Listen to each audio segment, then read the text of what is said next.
am a mathematical genius. Trust me, I'm an expert on algebra and geometry. That's why when my high school counselor told me that junior year was going to be rough, I didn't bat an eye. Then I met AP Calculus, my own unique version of horror and absolute misery, in the form of math and equations and derivatives and integrals, and well, you get the idea. But I handled the situation like an emotionally stable and mature high school student would do. Yeah, I cried a lot before 7th period, but I kept that a secret in hopes of my tears not worsening the situation. And my story outlines a common narrative in the public psyche. Tears have been integrated into the American culture as being a signal for weakness, painting vulnerability and strength as common enemies. But in today's prompt, Michael Scott debunks this myth when he states, "Society teaches us that having feelings and crying is bad and wrong." Well, that's baloney, because grief isn't wrong. There's such a thing as good grief. Just ask Charlie Brown. What this quote is trying to reveal is that we face too much adversity for us to bottle up our emotions, and suppressing our feelings is never the answer. Though Charlie Brown's catchphrase, "good grief," is lighthearted, our emotional barriers are becoming more problematic than ever. So today, let's explore the importance of grief by first looking into American conflicts, second, mental health, and third, toxic masculinity. Grief has presented itself as a leaning shoulder in times of revolution, war, and upheaval.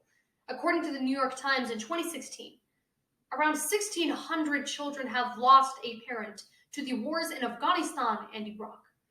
Losing a parent as young as 1 year old, these children have been permanently scarred by loss and suffering. The Tragedy Assistance Program for Survivors, a nonprofit founded in 1994, discovered that strangers would hug, grieve, and cry with these children, allowing for the community to become united in a beautiful and powerful way. You see, grief allows for strength, not weakness. For without a shoulder to cry on, what else do we have for comfort? Grief during times of loss is also imperative for mental health.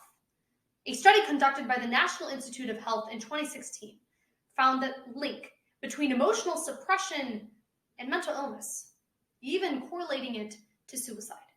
The Center for Disease Control in 2016 corroborates this by stating that suicide is the second leading cause of death among the ages of 13 and 17-year-olds.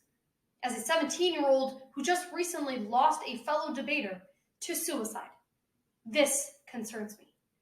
We as a nation have a problem with dealing with our emotions, so much so that we are willing to end feeling anything at all. Thus, the impact of not expressing our emotions naturally can be life-threatening. We are all impacted by not expressing our emotions. But males are impacted in a unique way coined as toxic masculinity. According to the NBC News in 2016, young boys are pressured to man up, to not cry, and to stay strong for the family. Little boys internalize this, and The Independent in 2018 explains that they think the society won't accept them if they're crying. But worst of all, that crying isn't allowed. Thus, Michael Scott's quote reveals true, because it is baloney to think that a strong man isn't allowed to cry.